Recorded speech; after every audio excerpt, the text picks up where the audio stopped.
Welcome to the E Show, presented by the Hockey Podcast Network. We checked his pulse. He's alive and well. If you're looking to feel like warm and fuzzy inside, like I'm your guy. And I'm sure you threw me right under the bus. Yeah, you're my dog. Woof. Yeah, goaltending is the toughest position, I think, in all sports. I think it's announcing. Neil's dad's a dentist. You're still pretty nimble at 43. It's not bad. If I get called 46 years old one more time, I may leave. What a great lesson in the alphabet. Dude, you had like butter in your gloves. That was a bad sneeze. Often been imitated, never really duplicated. We're having a good time. We're having a good time. And now, here's your host, the commissioner of the Eastern Hockey League, Neil Ravin. Welcome back to the E Show. Jake, I'm not sure about you, but I am not quite recovered yet. How about you? I'm good. I'm young, spry, got a lot of youthful energy, a youthful glow. Your best days are behind you, so it makes sense that you're still crawling back to life here. Yeah, well, next time you come back here to my house and get suplexed by a 2.5-year-old, and I will go to the nice quiet apartment. Fault you're the same size as your 2.5-year-old. Last night he went straight elbow to the chin. That was like the welcome home. So it was 2 minutes though. I don't know. I would have sent it in to Doyle for an elevation if possible. I mean, there was intent behind the elbow, in my opinion. Okay, I don't deny that. You were probably talking hella smack. Yeah. You would obviously believe that when I used to play, there was some trash talk. Yeah, absolutely. Yeah, probably not the same level as your knee hockey trash talk behind you, but it was up there. It gets bloody over there.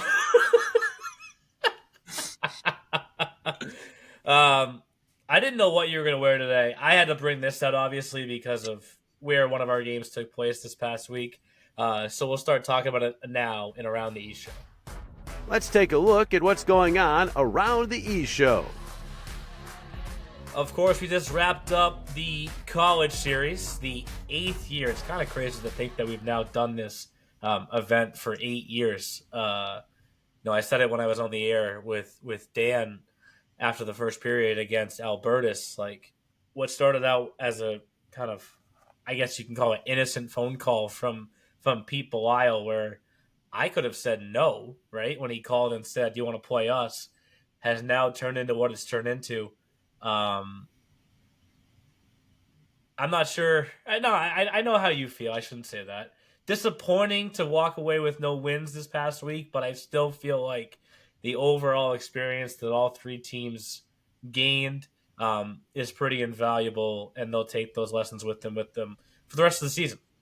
Yeah, I think you could just see that in how they are after the games wrap up, right? It's not like losing like one of their regular season games where they're solemn and everything. Like, they know they're there for the experience. They know they're playing guys 3-4 years older than them, guys that have been at the college level under, NCAA weightlifting programs, things that make huge differences, skating at a higher level for 2-3 years. Like, there's a gap there, and like our guys are going to eclipse that gap within the next 2 years for them. But obviously we see just how close they are to that level, right? 7-5 to Nichols, down 3-1 to Albertus Magnus to tie things up. They lost by 1 goal to Lebanon Valley. They should have won that game. They absolutely outplayed them completely. And then 3-2 to Arwu. Like, these games are right there, and it's like, yeah, the older, more experienced players are probably going to win those 1-goal games. That's just how it goes in our league, right? It goes in the EHLP and EHL. It's just how it goes. So we got edged out a couple times to get a little brain rot in there, but overall, though, pretty great hockey. Of course, we have 6 wins over the course of the 8 years. So, you want to talk point per game player, or almost a win per game league, or win per year. Win per year. League, right? If we were a win per game, this year did not do us any favor.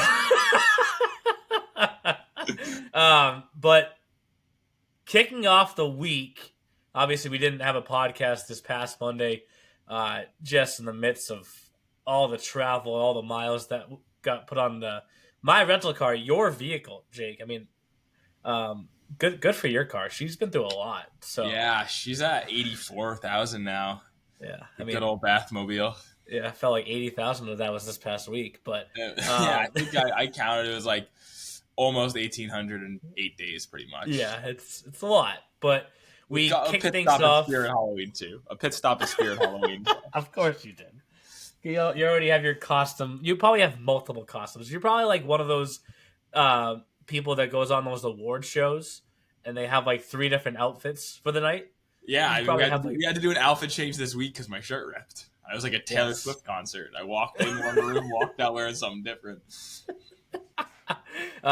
We kicked off down south, though, with the Mid-Atlantic team. Obviously, made up of players in the Central and South. Last year, they played 2 more, call them Central opponents, in Johnson and Wales and Post. This year, 2 South opponents in Lebanon Valley and Stevenson. Same opponents, actually, from 2 years ago. Just flipped the order. 2 years ago, we played Stevenson first, then Lebanon Valley. Flip it this year. Going back to that rink for a second time, I know that we're not packing it with however many it holds. That's actually probably a good trivia question. How many people does Hershey Park Arena hold? Definitely a few thousand. But to go back into that rink, you can feel the history as you walk through there. Yeah, it's cool, and it's cool to watch the guys take it in like we did that first year. And, when they're just sitting on the benches looking up and the roof is that high and you see the standings from like the 1930s, like it's really honestly something like pretty surreal. I was a little disappointed that we played them first. Was it first this time around? Yeah, first, because we didn't get to tour Chocolate Town, which is a sad experience for this group of players, but obviously, the closer game of the 2, and off the jump, the guys looked really good. It's a shame that they didn't capitalize on the opportunities in the first period because I thought that was probably their best period before LVC settled down. And for both these teams, it's a lot of their first games, right? First times together, and that one I think kind of stung the most just because of the amount of opportunities they had. The Stevenson game, it was tough off the gate for our guys. They were probably very tired. Obviously, a quick turnover in Stevenson, obviously such a powerhouse program. But the LVC game obviously stung pretty bad. Yeah. It holds just over 7,200. Just looked it up. It seems like a fair number. I'm surprised you didn't lead with a joke there that the 1930 standings were hung by me. That just felt like such a layup for you, but you somehow breezed right past it. I missed that one. I can't. You know what? You're right. Yeah. I mean, they haven't been changed probably since the 1930s. No. The same letters hanging up there right now. Only thing that I think was frustrating for me was at that first period, there were moments when it seemed like the puck was like a bouncy ball.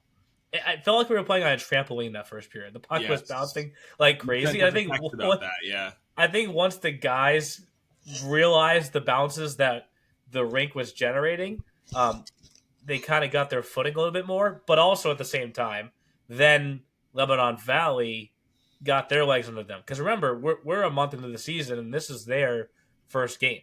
Yeah. Oh, yeah.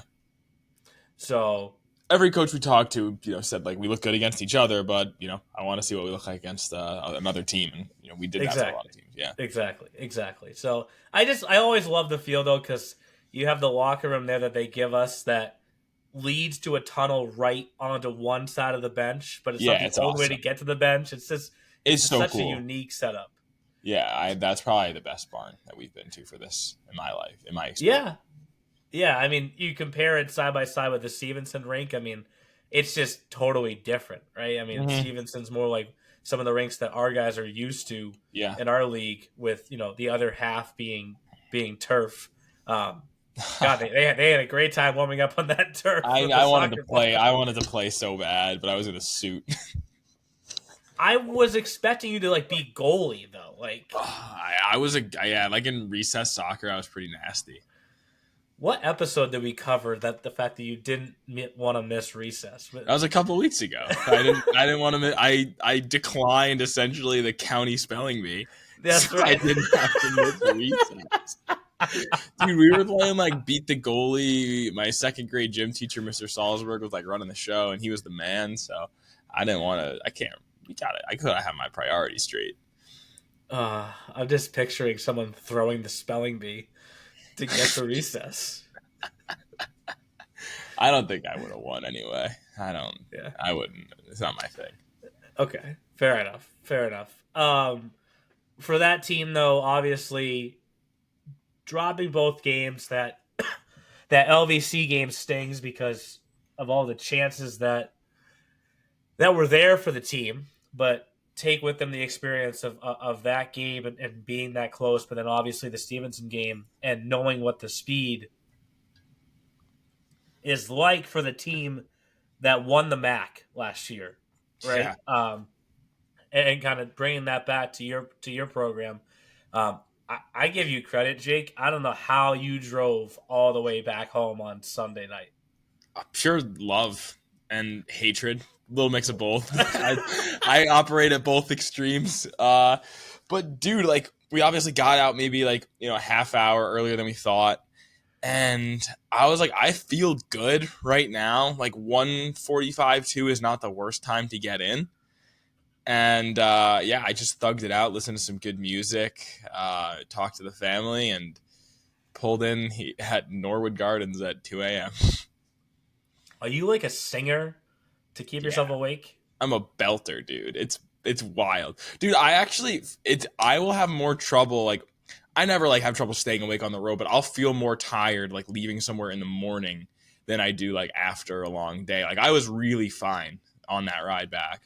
Yeah, I was probably tired the first 2 hours of the morning on Monday. Exactly. Because of Olivia and Mia just snoring next to me. Okay, I didn't know that. I didn't know girls farted, and I didn't know girls snored. I'm exaggerating. They weren't really snoring. They were just asleep. Were they farting? No. Okay, girls don't fart. Yeah. Yeah. Because we left at like 6 a.m. and I had said you guys can go back to sleep, but it just made the first 2 hours of that trip a little hard. But yeah, I'm sure. I got it. I just talk to myself. Sometimes you just got to talk to the realest person you know. Yeah, that's yourself. That's for sure. Fast forward to the Northeast All-Star team. Obviously, they got together on Monday for practice at Thayer Arena, a rink that is the home for a Central team. I know that seems confusing, but based off where the games were, made the most sense to call HC Rhode Island's rink the home. And then you get to Tuesday and the Roger Williams game.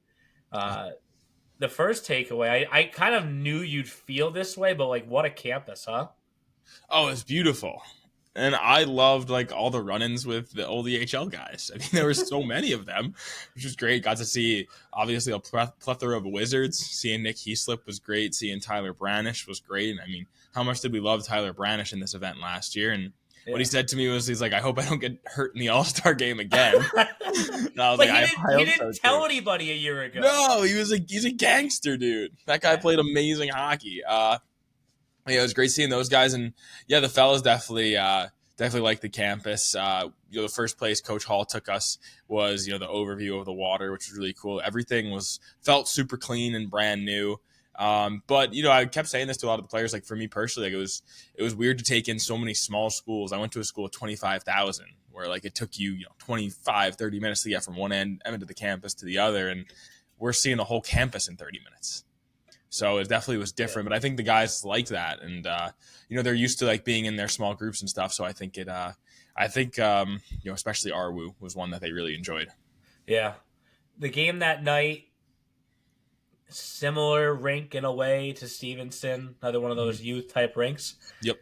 But the purest, cleanest nets I have ever seen. I did not notice that, dude. You got to go back and look. I'm not. It was like they were straight out of the box. Gonna go back? I'm here to look at your nets. Look at the video of the game. Oh, okay. Okay, listen, Jake. Just because I notice the finer details in life doesn't mean that like I'm old. Yeah, I try to keep my mind off of anything finer. But no, that rink was it was nice. They had a good crowd there that day, and I heard Arwu's setup. I didn't get to see it. It was pretty nice for like a standard community rink. Yeah, for sure. I knew there would be other players from within the league not playing that would show up. I did not think the Seahawks Army would show up like they always do though. With a sign. There was a sign? Oh, they had a sign for Adam Quinn, who talked, which was really cool. What did the sign say? It on one side said King Chill because his nickname's Freezer because he's just a super chill guy, and the other side says like something like number 14 because that's what number he wears for the Seahawks. I don't know if he wore that for the All-Star. I can't remember. And then a picture of his face. But yeah, and how about the Seahawks in that Arwu game? Agnew was fantastic. Robo was fantastic. Kehoe, and obviously Agnew and Quinn were the guys that found the back of the net in that game. So that was huge for them. And I think Arwu impressed me more than I thought. I thought it was going to be a little similar to that Keene game, but where the EHL All-Stars kind of right off the bat really controlled the game. But it was a pretty even battle. I think that one definitely could have went either way, obviously, with the result ending in overtime. Nick Hussar was so good in the third period, stopped a huge breakaway, and really gave them a chance to, earn the point, quote unquote, but give them a chance to obviously win in overtime. Yeah. I always find it interesting when these games go to overtime because, you call the games for the Express, right? So, say they play this week and they go to overtime, you probably have a good idea of what three guys are going to go out there first and then second. Yeah, true that. Third, yeah, right. Absolutely.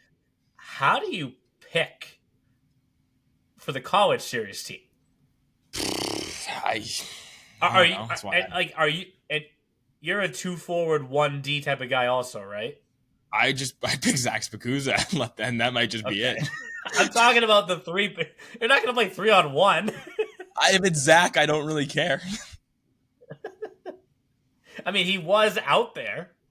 Yeah, of course he was out for that there. first Scored a face shot too the next day because he's the man, because he's everybody's favorite EHL All-Star. Let's get to that Nichols game. And I know you're not as big of a football fan, but follow me on this comparison. It happens to be a lot with football, right? I feel like the Nichols game was one of those games where I can go back and relive every single play, and I'm just like, if we just did this. Yeah, there were a good amount of defensive breakdowns that kind of came back to bite us. But we kept bouncing back. Yeah, we kept bouncing back, and that's a good thing. This is a positive thing, Neil. Obviously, The most positive aspect of the game was when Zach Spikuza absolutely nipped on a P shot, which was awesome. Adam Elgood was dominant in that game, by far the best player on the ice for the EHL All-Stars. He was fantastic. But yeah, they battled back, and Nichols, that offense was so good. They were just so creative off the rush, and I think that definitely was, their puck movement was something that our defenders had to adapt to, and obviously they took some lumps in the process, but the whole Nichols experience was awesome. I think having Coach Gasick with us the whole way from the start of the tour to lunch to taking us to the golf course that's 2 minutes from campus, and that was I think the best tour and dining hall experience that I've had in the 4 years of the college series for me. Yeah, and you made a new best friend. Coach Gasick, is that what you're talking about? No, Miles. Oh, the random guy on Nichols College who just sat next to us. Yeah, we yapped for about 20 seconds, but there was a bond there for sure. What do we even call where we're sitting? Like a railing? Well, little nook in the corner. And we're sitting there, and he's like, "Do you mind scooting over? I sit here 2 in between periods," and you're like, "New best friend." Generally when people say anything to me, I'm just like, oh my God, we're together now. You just made a connection that you can't break. Yes. What's the Step Brothers line? Did we just become best friends? Yeah. Did we just become best friends? Yeah. Another probably the best rink of the 3 youth community type rinks that we played in my opinion. Yeah, Levy Rink's a great rink. I didn't know what to expect. Yeah, I went there for the PPP back in September or August. I forget the days, but it's a great little community barn, and they take really good care of it there. It's not too cold. There's the nice overlooks. The press box is good. That's a really good rink. I'm sure, they wish it was a little closer to campus, but I think when it's a barn like that, it's a pretty good deal anyway. I'm not saying that we're going to make any changes for regional finals or frozen finals, but I did try to picture that place like packed. It must get loud. Yeah. And like setup wise, like legit, I think it would work. You know what I mean? There's enough space and stuff. Yeah, it's a good idea. It'd be a pretty cool rink for that, right? But a cool rink would be Friday night. Now that was sick. Did I overhype it, or did it meet expectations? Oh, I think no, you didn't at all. I don't even think you were like too like. I know you were super excited about it and going back to the old stomping ground and everything, but for you, really, how much has the rink changed in 30 years since you were in school? 12. I know that's still over a decade. It's just the banners, right? They've put so many more banners in there. A couple of those. The section that was like the suites, if you can picture it, it was like one suite. Mm-hmm. Now it's like a whole nother section. Like it was like if you had suite tickets, like you were the only one. Gotcha. In the building. The old scoreboard was kind of just the generic numbers. Like now it's a jumbotron, right? Yeah. And it was awesome. It was so cool being there. Oh man, seeing the logo. Our vantage point was so good up in the press box. Yeah. I mean, that's just it's awesome. Yeah, that's all still the same. I remember doing that staircase 100 times, right? From all the way down at ground level, all the way up. I got lost a couple times. I had a feeling. I didn't even tell you this. I got tripped by a cop. Yeah, so I had gone outside to bring some stuff to the car, and Mia was taking a picture of the Bobcat, and I was like, I climbed that like 12 years ago when we were leaving to go to the Frozen Four when Quinnipiac was playing out in Pittsburgh. Like, we stopped by there, all the guys that I was going with, and I got on top of the Bobcat out front. Like, so I was like, hold the camera, me. I'm going back up, and all of a sudden the cop's like, "You won't do it," and I was like, "Whoa, damn!" He's like, "Get on." I go, "Well, I don't want you to like arrest me right now." He's like, "It's not anything wrong." I go, "Are you like challenging me, like baiting me into this?" Yeah. I was like, "Yeah, I did that 12 years ago. I'm not doing it right now in a suit." He goes, "It would make it even better." So, okay, so it was a friendly chirp. I think it was a friendly chirp, yes, because Okay. then he started asking about the league and whatnot. If the cop was being mean to you, I was ready to start protesting. It's gonna get all ACAB in the streets. When I was growing up, you're gonna think this story is not real, but I'm gonna tell it anyways. Our babysitter's boyfriend, who they're now married, was a cop, right? So I went to a Wiz Khalifa concert.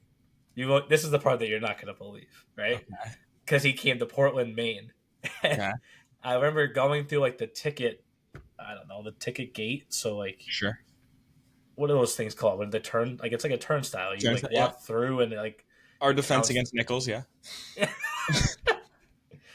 And I was looking down, and someone grabbed me right here, and like pushed me up against the fence. Ooh, kinky. And I was like I was in shock because I was like it was like physical, right? Yeah. And I was like, "Where are the drugs?" And I was like, "What?"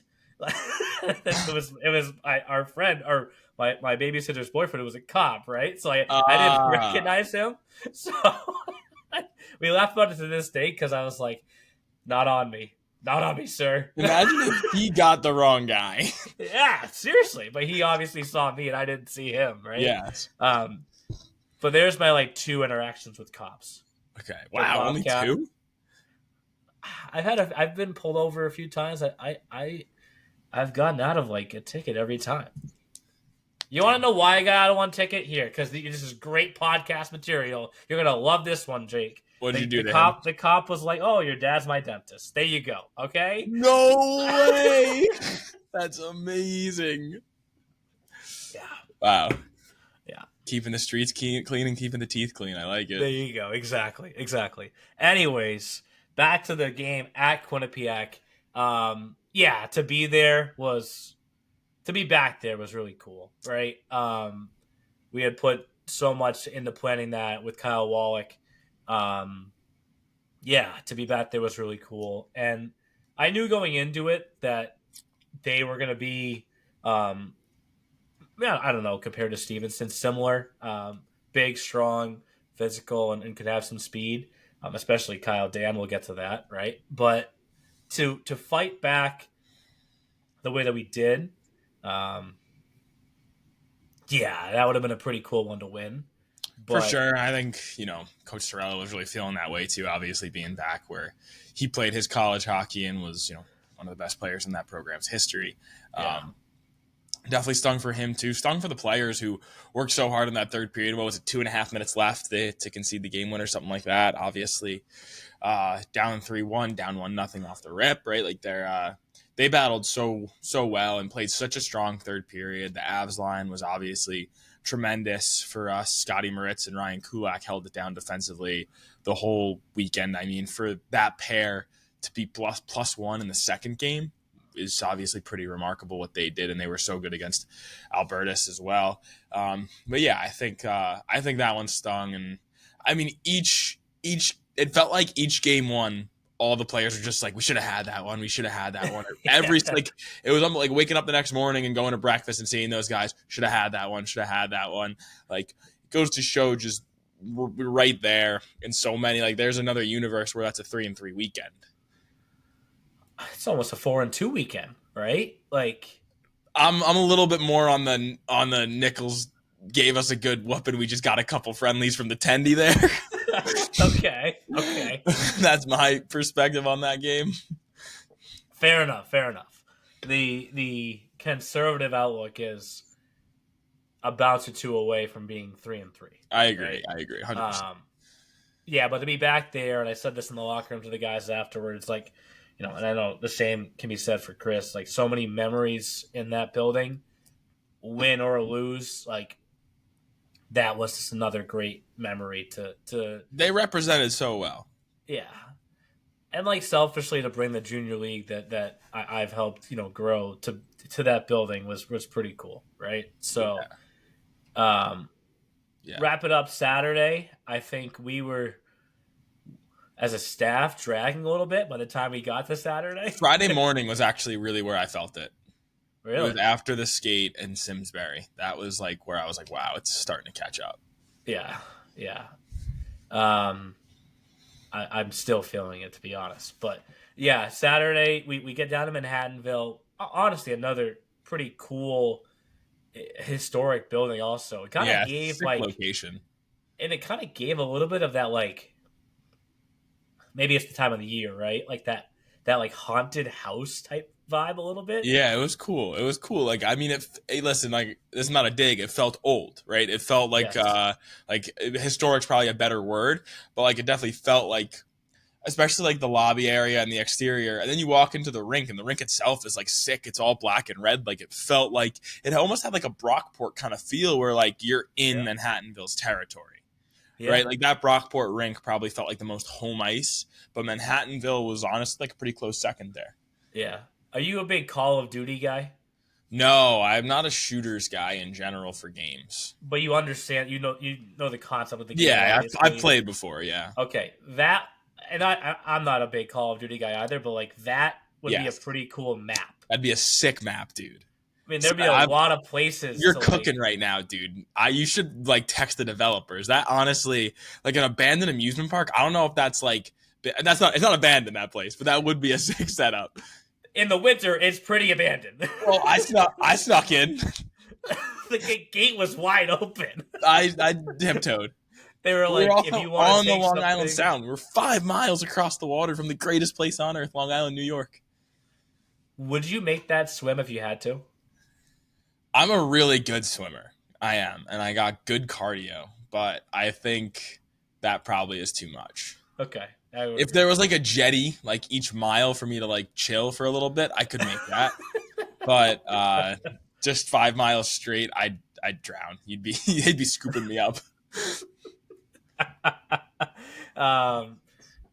Obviously, end result not what we're looking for in Manhattanville, and honestly, I'm skipping past the first period because the way that the guys responded in the final 40 Yeah, a 3-3 Final 40. Yeah, like in a 2-1 Final 20. Like, I give them all the respect in the world for that because, like, at any point they could have said, let's just get through the Final 20 and get back to our respective teams and get on the road, right? And kind of check out, per se. But they didn't. Yeah. They kept fighting, they kept pushing, they kept wanting to show something, and I think that's it's inspiring in a way, right? Because like now you're going to be able to show those final two periods because they're on flow hockey. Like, forget the score. Like, these are the plays that we still made.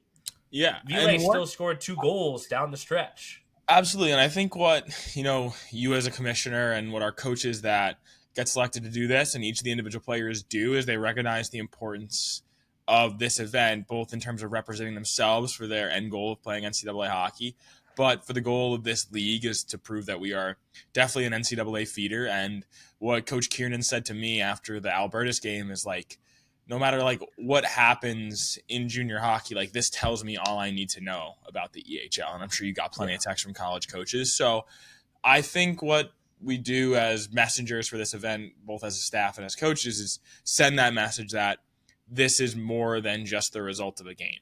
So when you're down, we can say it's 6-0 after the first, you're still going to play your best hockey. And they did for the final 40. And obviously a 3-3 result in those final 40 minutes.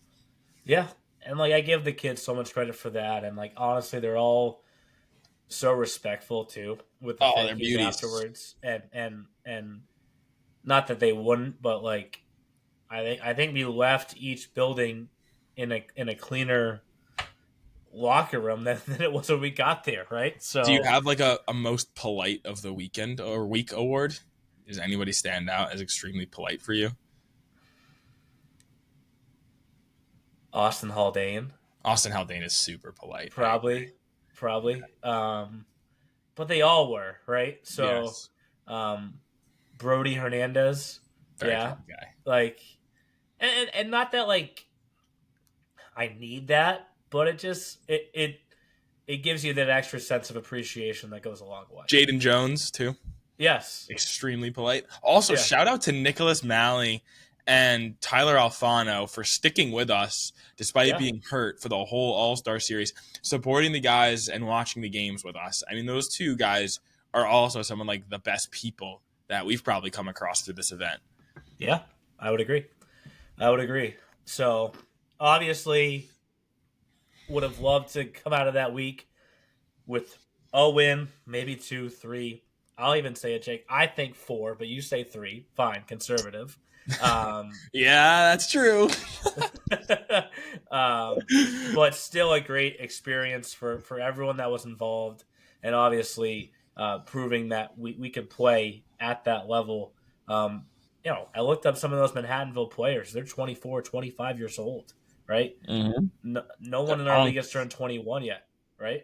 Punks. So, yes. So, I think once our guys get into that level and they're on that training schedule that they're on and whatnot, they'll be right there with those guys in the future. So, thanks to everyone, especially yourself included, that helped make the college series another great success for us. And I think selfishly, right, now that the media week, the showcase, and the college series are done, and we went like 0 to 100 to start the year. This felt like the toughest start to the season in my 4 years. Yeah, like now we can kind of settle into a routine. Like the World Series is about to end. Like now it's like, not that it isn't hockey season yet, but now it's like kind of feeling like, all right, now we're officially into it. You're shaking your head. I did not know the World Series is going on right now. Yeah, it's Game 3 tonight. Nice. Who's in it? Toronto and LA. Ugh. It's been a great series so far. 2 cesspool cities right there.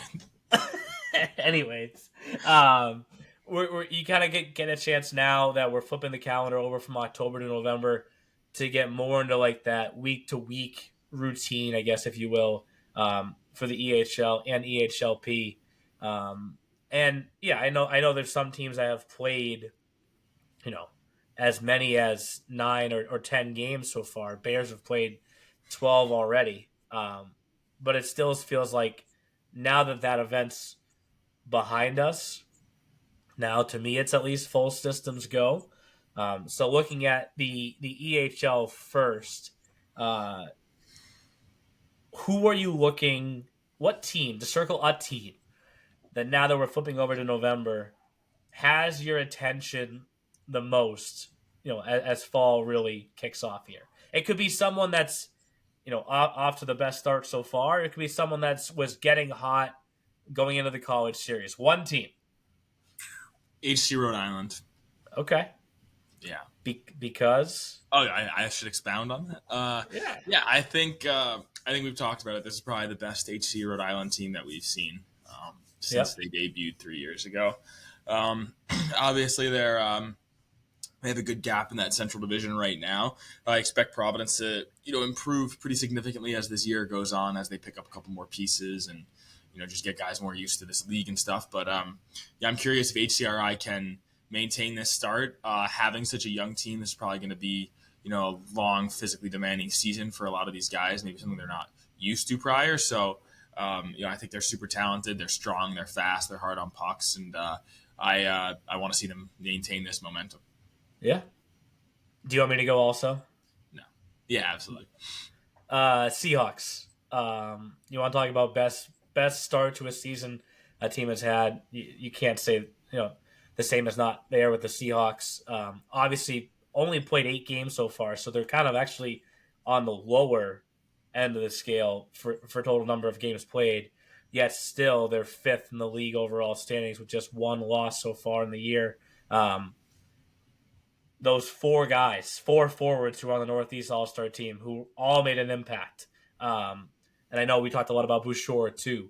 I think a lot of these guys that had a chance to be a part of the college series who have been good so far this year for them are going to be even better coming out of that on the other side. 100%. Give me one for the EHLP too, please. Ooh, okay. You could go full homer here. It would make a lot of sense. Yeah, they're pretty nasty. I'm actually going to go with the team they're playing Wednesday, the New England Wolves. Okay. They've only played 9 games so far. They have not scored a lot of goals, and that is very different to what they're used to from last season. They're actually giving up goals at a better rate than they were last year, but they're obviously not scoring at the same rate. And I just I want to see them get going for sure. I think they have the returners to do it. I think they have 7 guys, and Horej obviously had over 30 points last year. Rupeeks had over 20 points last year. Dayak was a 17-point contributor. Like, they have guys that could definitely do it. So I want to see their offense kind of come alive here, as they've kind of stagnated at 500 now. So I would say the New England Wolves, just because of obviously they've kind of set the bar so high for themselves in the EHLP that I want to see them get there again. I like it. I'll say the Express for you then, because I think we anyone can go into a year with expectations. To win 9 of your first 10 games is pretty stellar, right? And they've been fantastic. I agree. So far. I think it's pretty good. Matt Gonzalez has 11 goals in 10 games. That's pretty disgusting. I gotta go over some of these fantasy numbers too, because you just mentioned one I guy. feel like a big dumb doo-doo idiot for not picking P-show guys in the month of October when there's the All-Star College Series. Like, how many years do I need to be in this league before I'm not a stupid idiot? Because that's how I feel right now looking at that scoreboard. Yeah, I mean, when you have the answers to the test and you keep putting in the wrong answers. Yeah, this is like an open notes exam, and I'm somehow I'm playing a football team that just threw 6 interceptions, and I'm somehow not winning this game. Listen, I didn't pick P show guys either, but that's dumb of us, dude. That is real. Like, it actually, I feel like a lower IQ person for not doing that. Like, I'm mad at myself. Yeah. Like I mean, 9 days pretty much of like 3 EHL games. And I'm dumb enough to pick 3 EHL guys. yeah, I mean, I think we should jump to fantasy now. I would jump off a building. Now it's time for the eShow Fantasy Challenge. Follow along on the EHL app. As Jake was kind of alluding to there, it should come as no surprise that now in first place, Alan Gonzalez, I'm assuming the father of Matt Gonzalez, who has 3 Express players picked, and his son, William Link and Colton Ellis, and he has 104.4 points. I mean, that's a huge month, and there's still some days left. I mean, game Wednesday. That's it. The Gonzalez stat line is insane. 11 goals, 3 apples. 2 shorthanded points, a hat trick, and a game winner. Yuck. He's not the highest total. That's 46 points. The highest total is Alex Haar. 12 goals, 5 assists, 3 power play points, a shorthanded point, a hat trick, and a game winner. That's 54 points. 43 for Carson Lowe. 9 goals, 4 assists, 3 power play points, a shorthanded point, a hat trick, and a game winner. Love CeeLo. Dominic Mouchon. Is that how you say it? Yeah, Mouchon. 8 goals, 9 assists, 4 power play points, a hat trick, and a game winner. I know Olivia's like yelling right now. That's her player. We'll get to that in a second. Because a lot of that came this past weekend. Ivan, linemate with Alex Haar, 6 goals, 11 assists, four power play points, a shorthanded point, a hat trick, and 2 game winners. I mean, that's 50 points. Ville with 9 goals this month. God, that guy just does not stop scoring. Ricky Sandman, Atlantic City Seals, 27 points. Ever. Yeah. Ryan Doobie, Avalanche EHLP, 27 points. Those are the ones that jump out. I mean, I picked Austin Haldane, 25. I found out it actually is Alex Waugh. You know that, right? He prefers to be called Roy, though. He asked on the broadcast and stuff to be called Roy, yeah. But it really is Waugh. Yeah, he's from Quebec, yeah. Okay, he had 29 points for you this month. But I mean, Charles Etienne Roy asked for the broadcast to be called Roy too, which is like interesting. Oh, okay.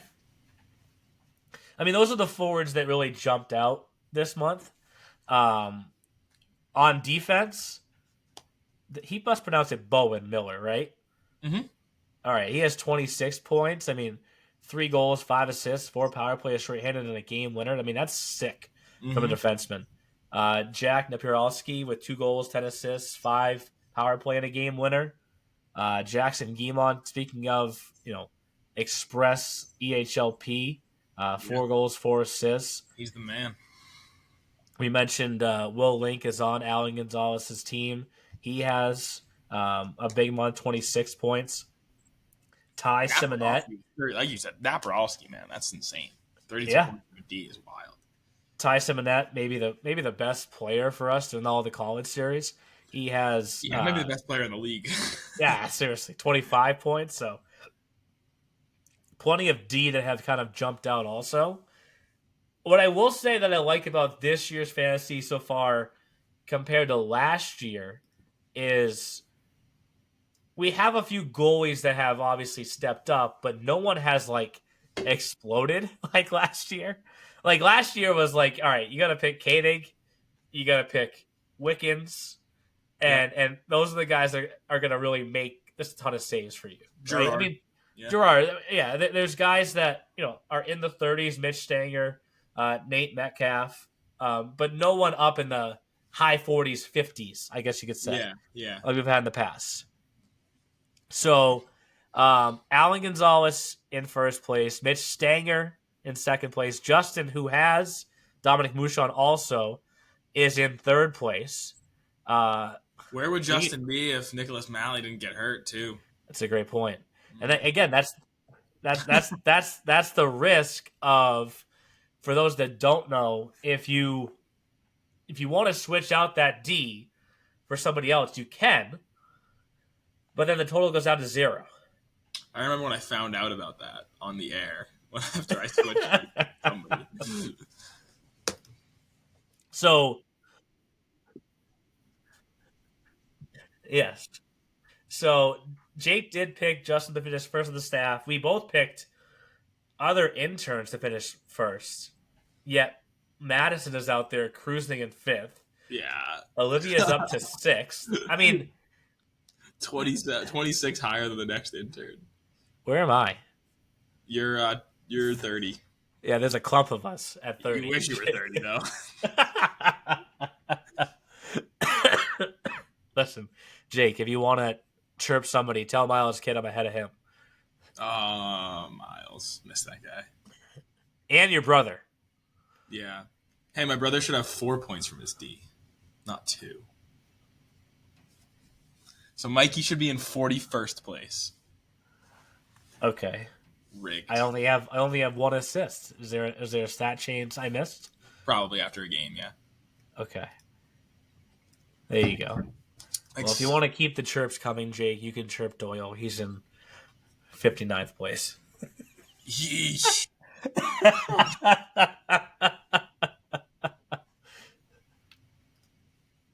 But obviously only a few days left to...